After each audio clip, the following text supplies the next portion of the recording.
Okay, is that on? Okay. So this ribeye, boneless ribeye, I picked up from Winco up in Moore. Let's see, it was $5.98 a pound, roughly 5.27 pounds. Slated for the 31st. I picked it up on the 7th or the 8th, and it's roughly 60 days aged from when I purchased it. Might be older, I don't know when it was sealed in packaging. It didn't have the date on it, but we're just gonna open it up and see sort of how it smells first, because I'm not gonna eat something spoiled. So I'm gonna be rocking my Mercer. If you just watched my unboxing today, you'll see I'm gonna rock the Mercer like a scalpel, guys. All right, initial. I don't smell anything. It smells just like beef. So the whole thing is, I know that, you know, there's some controversy, not so much controversy, but there is some debate on the internet whether there's any value or benefit to wet aging meat. And we'll see a lot of claims at restaurants where they'll say that their meat is wet aged, or they'll say it's aged. They won't specify whether or not it's wet aged or dry aged. And for the most part, you think that it's been wet aged or dry aged. Dry aging, of course, causes it to lose moisture and evaporation, causing the meat to shrink in weight, but also for the flavor to intensify, the proteins to break down. They say the same thing about wet aging, although you don't lose the weight and moisture due to evaporation because it's in a sealed package. And the other thing is when you wet age meat, beef particularly, in cryo packaging, which is basically the packaging that they ship it in, it retains the moisture, but the proteins still have a chance to break down after that duration. So just smelling it, it honestly smells like it's fresh, like it's been freshly packed. I'm not seeing anything different. Grab it. It's still wet. I guess I could weigh it, but not really important. Some marbling. It's not that one that I had before. Nothing green or anything ridiculously smelling rancid or anything of that nature. It stayed in the fridge. I've got a fridge in the garage, and it sat in there for, oh, sorry about that. We'll edit.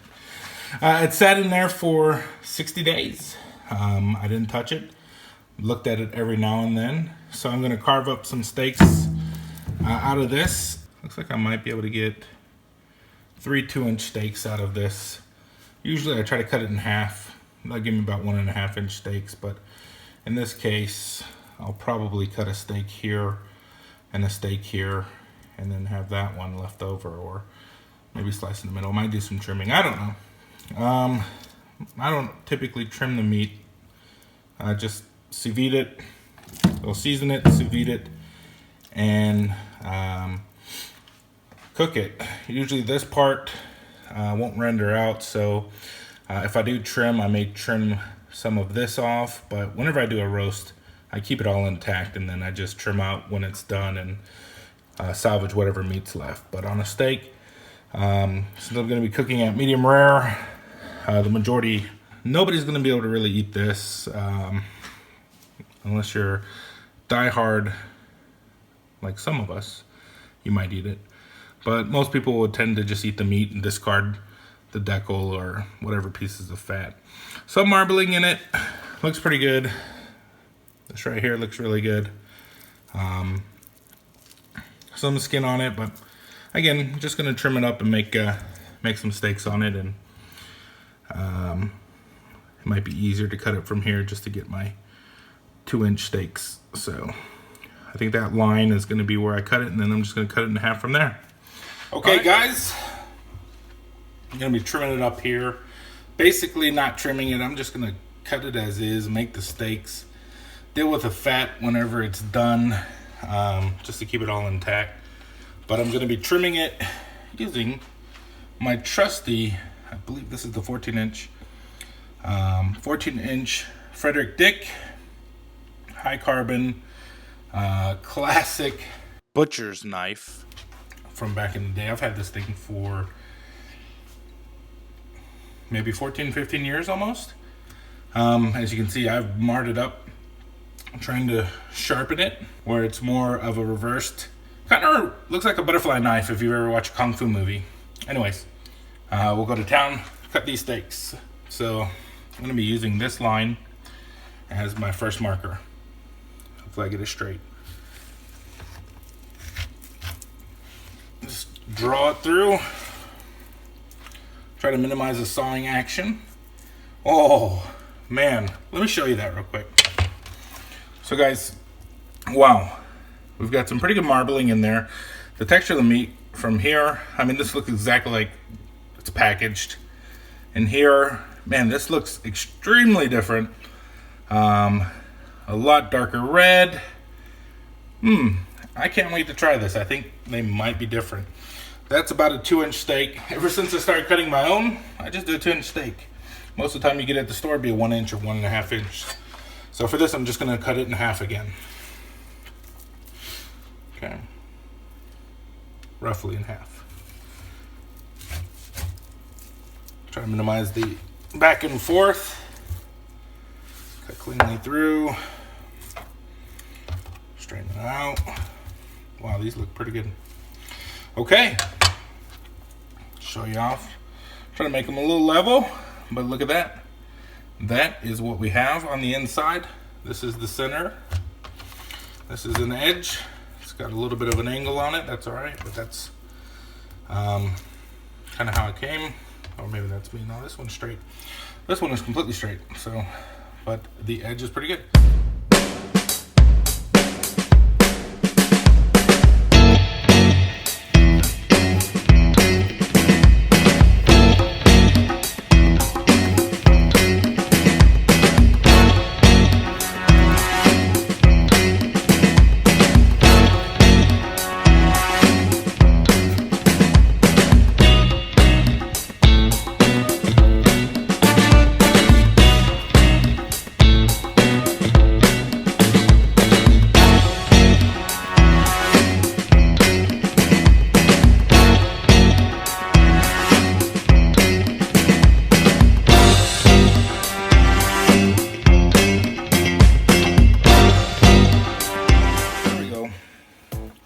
Try, see what we got here.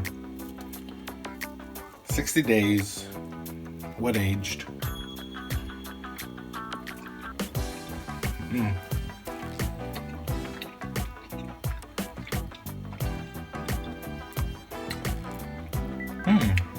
I mean, there is an enhancement in the flavor, primarily in the fat. That's where you taste most of the, not necessarily funk, but the age. You can tell that it's different in terms of just the meat. Let me see. Cut a centerpiece right here out of that slice.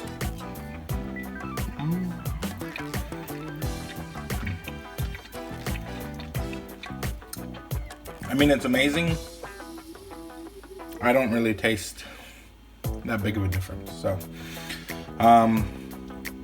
it just has more of an iron flavor, more of an iron taste in that center. Perfectly cooked, 129 degrees, 2 hours, seared in butter on the skillet, 1 minute per side. Again, the fatty part, that's where a lot of the mature flavor comes from. The meaty part, just the meat itself, that's where you get a little bit of iron, but it doesn't enhance the flavor to an extreme, especially with 60 days of the wait. So it's up to you. If you want to wait 60 days, the flavor in the fat is going to be robust. The flavor in the meat, a little bit more irony. The texture is amazing. Temperature for cooking is amazing. It behaves well, and it didn't spoil. So if you have it, go ahead and do it. Give it a try, 60 days. Recommended is just 60 days max, so that's why I went 60. But dry age is the winner here. It's always going to be the winner, I guess. All right, thanks.